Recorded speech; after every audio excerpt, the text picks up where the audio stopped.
Hi students, कैसे हैं आप लोग। नमस्कार, मैं एल एम शर्मा फिर से आपका स्वागत करता हूं।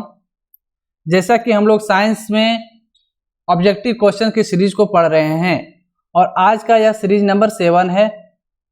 आज के इस लेक्चर में हम डाइजेस्टिव सिस्टम का पार्ट 3 को डिस्कस करेंगे। अभी तक यदि आप इसका पार्ट 1 और पार्ट 2 को नहीं देखे हैं तो सबसे पहले उस लेक्चर को जाकर देखें, उसके बाद ही इस लेक्चर को देखें। इस सीरीज का खासियत है, आप खुद देख पा रहे होंगे कि सारे के सारे क्वेश्चन किसी ना किसी एग्जाम में पूछे गए हैं या पूछे जाने की संभावना है। अभी आने वाले जितने भी एग्जाम हैं और उसमें साइंस का कितना इंपॉर्टेंट है आप सभी को मालूम है। आप देख पाएंगे या प्रैक्टिस सेट कर रहे होंगे, सेट बना रहे होंगे तो आप देख पा रहे होंगे कि सारे के सारे क्वेश्चन ऐसे ही होते हैं। तो चलिए शुरू करते हैं।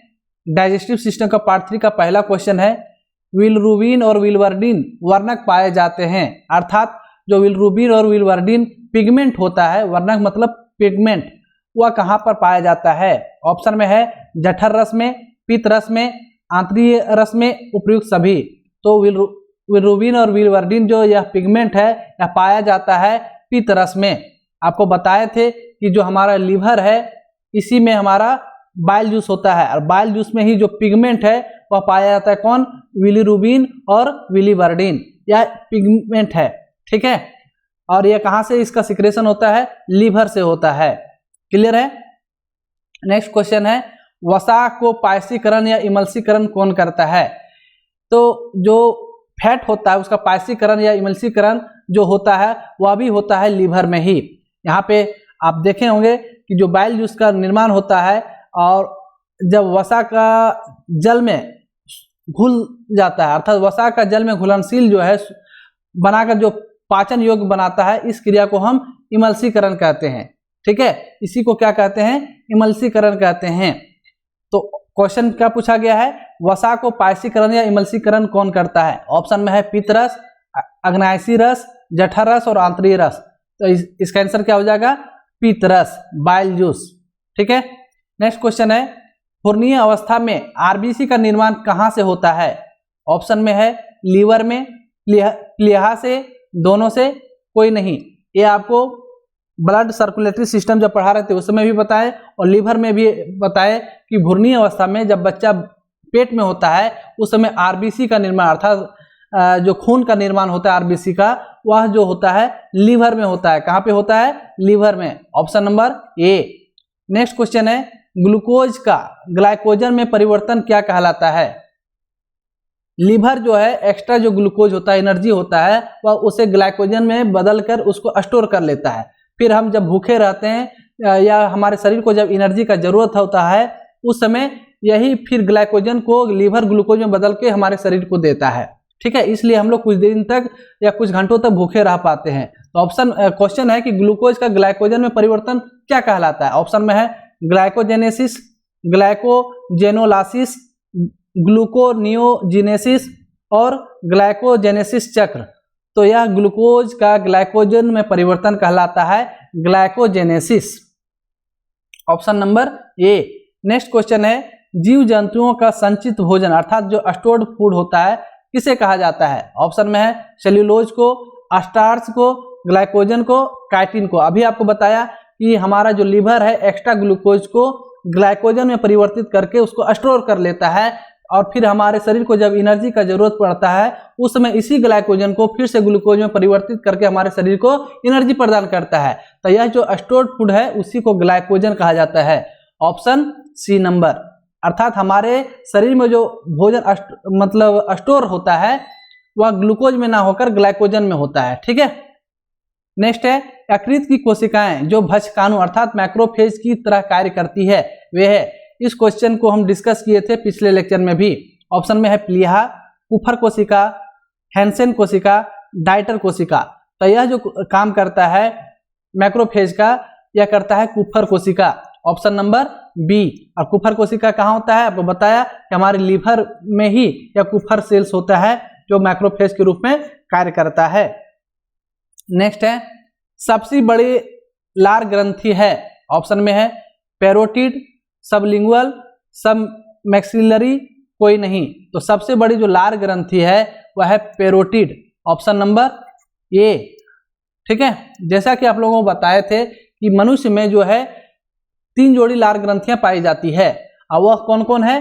पहला जो होता है सबलिंगुअल ग्लैंड्स, दूसरा जो है आपका जबड़े के पास जो होता है वह क्या है? सबमैंडिबुलर ग्लैंड्स, और ये जो कान के पास होता है वह कहलाता है पैरोटिड ग्लैंड्स।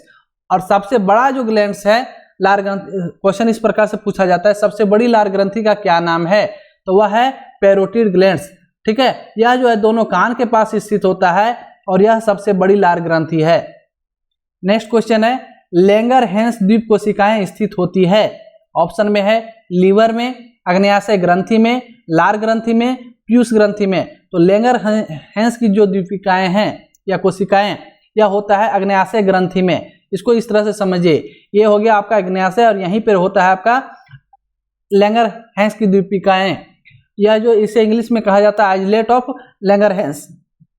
यह एक टापू की तरह अर्थात आइलैट की तरह दिखता है, इसलिए इसका नाम क्या पड़ा है? लैंगरहैंस की द्वीपिकाएं, और इसकी खोज किया था लैंगरहैंस ने। ठीक है, इसलिए इसका, और यह द्वीप दिखता है द्वीप की तरह, इसलिए इसका नाम पड़ा है लैंगरहैंस की द्वीपिका, राइट, आइलैट ऑफ लैंगरहैंस। और यह जो है अग्न्याशय का ही एक भाग है। इसका जो खोज किया था, इसकी खोज किसने किया था? लैंगरहैंस नामक चिकित्सा शास्त्री ने। और इसके अंदर में ही बीटा सेल्स अर्थात बीटा कोशिका, अल्फा कोशिका, ठीक है, और गामा कोशिका होता है।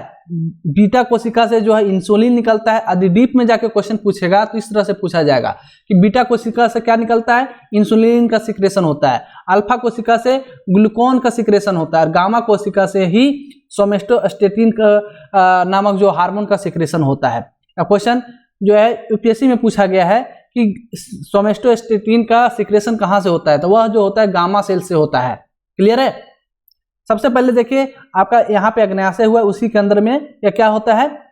आइलेट ऑफ लैंगरहैंस यहीं पे होता है। ठीक है, पेनक्रियाज के अंतर्गत में ये जो है क्या है? आइलेट ऑफ लैंगरहैंस, यह दिखता है इस प्रकार से है। और इसी से बीटा सेल्स और अल्फा सेल्स होता है। अभी आपको बताया बीटा सेल क्या रिलीज करता है? इंसुलिन को रिलीज करता है, और अल्फा सेल रिलीज करता है ग्लूकागोन को। क्लियर है? अब यहाँ पे देखिए इंसुलिन का क्या कार्य है?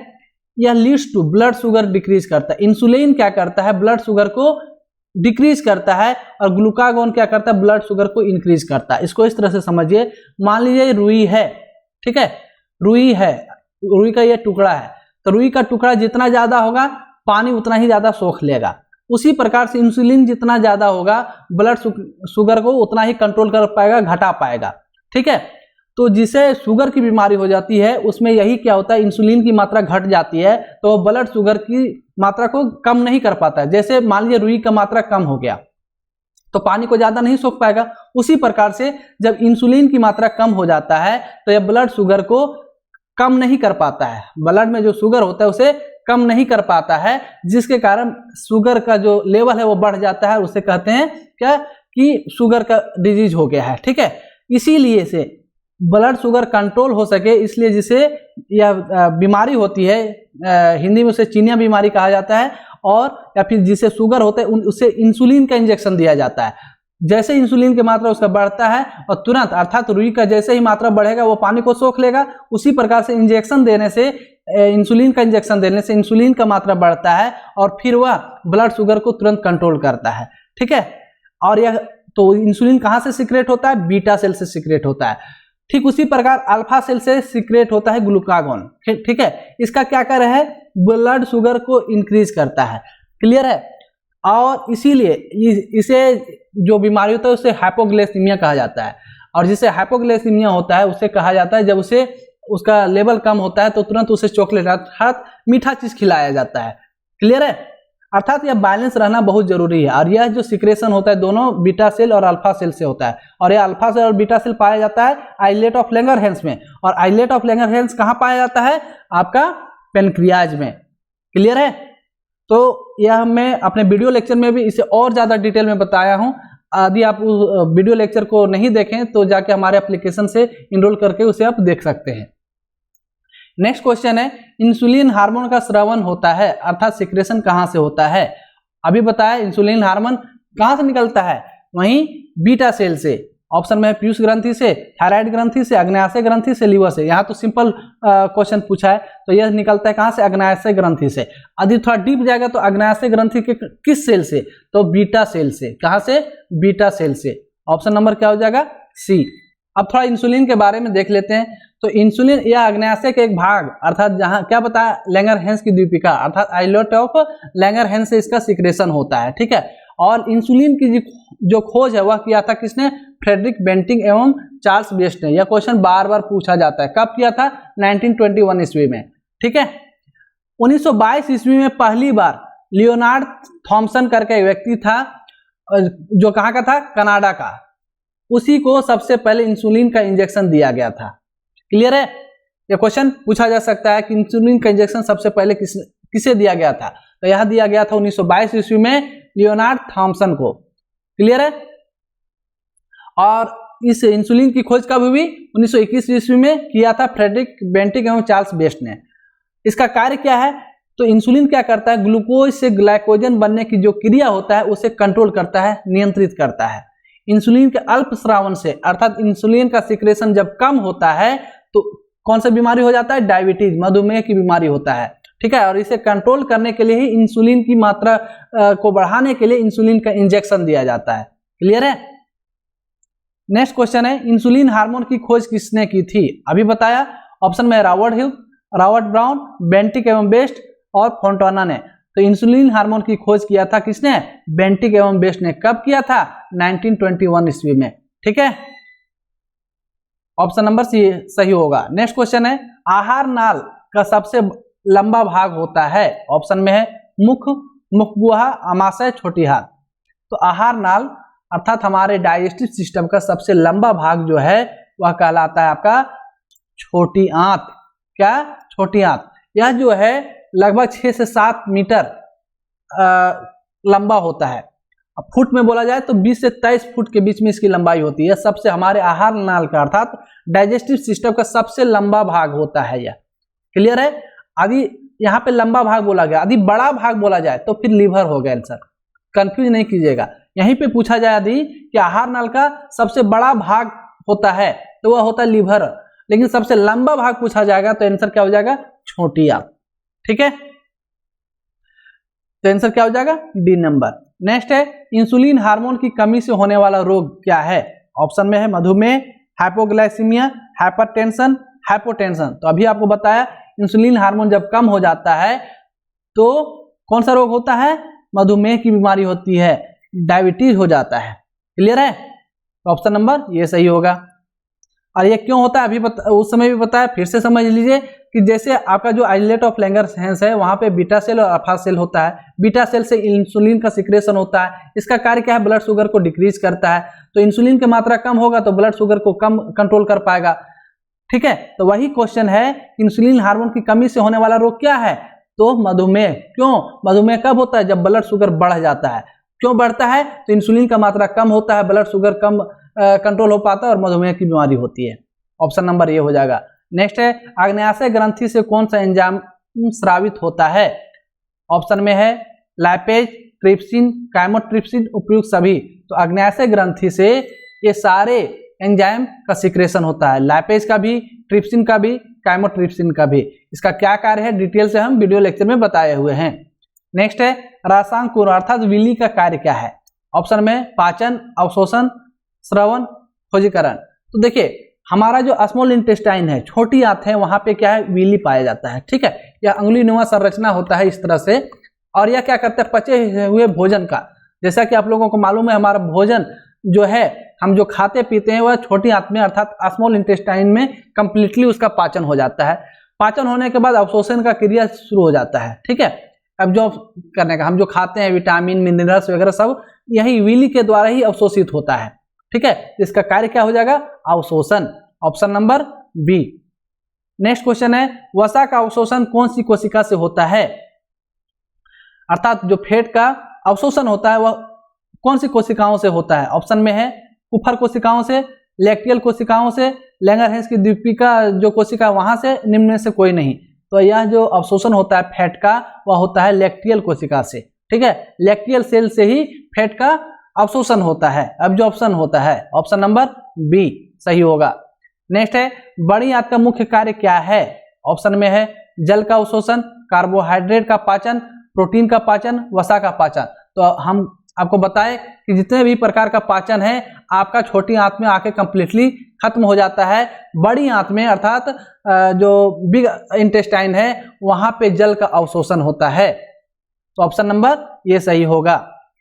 नेक्स्ट क्वेश्चन है मल में दुर्गंध निम्न में से किसकी उपस्थिति के कारण होता है? अर्थात मल में जो दुर्गंध होता है वह क्यों होता है? ऑप्शन में है इंडोल वाला अस्टेटोल के कारण, HCl के कारण, जठर रस के कारण, रेनिन के कारण।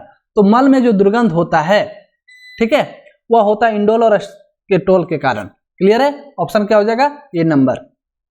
नेक्स्ट है वर्मी फार्म अपेंडिक्स अर्थात जो अवशेषी अंग है बड़ी आंत के किस भाग से जुड़ी संरचना होती है? ऑप्शन में है सीकम से, कोलन से, रेक्टम से, इलियम से।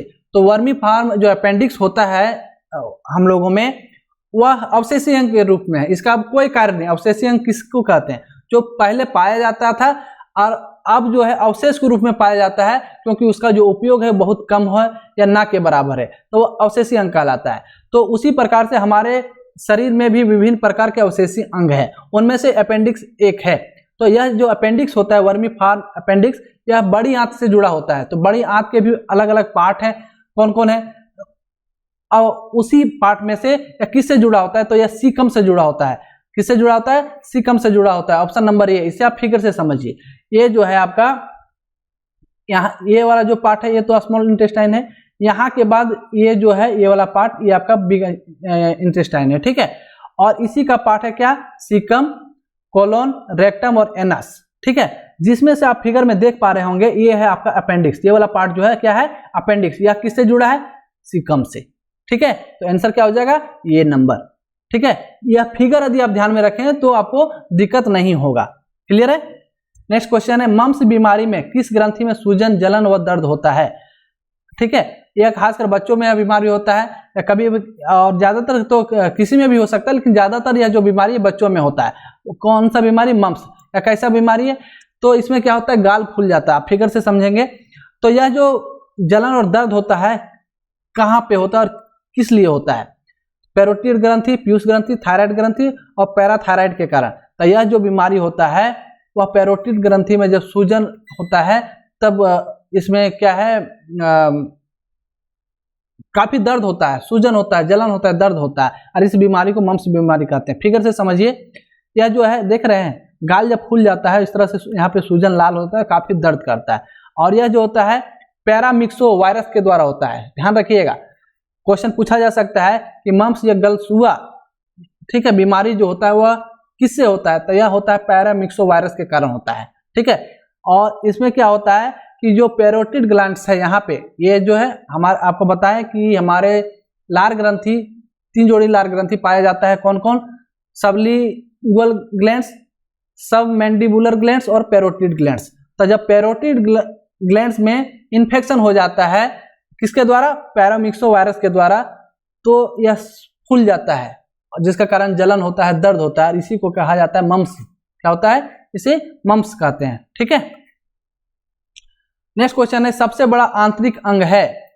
सबसे बड़ा अभी बताया था, जो सबसे बड़ा आंतरिक अंग है डाइजेस्टिव सिस्टम का वह क्या है? ऑप्शन में लीवर, त्वचा, अग्न्याशय ग्रंथि, थायराइड ग्रंथि। तो सबसे बड़ा जो है लीवर है। क्या है? लीवर। ऑप्शन नंबर ये। सबसे लंबा बोला जाएगा तो क्या है?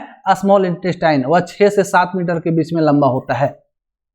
नेक्स्ट है सर्वाधिक पुनरुद्भवन अर्थात रीजेनरेट की क्षमता पाई जाती है, ठीक है। सबसे ज्यादा रीजेनरेट क्या हो सकता है? हमारा जो अंग है उसमें।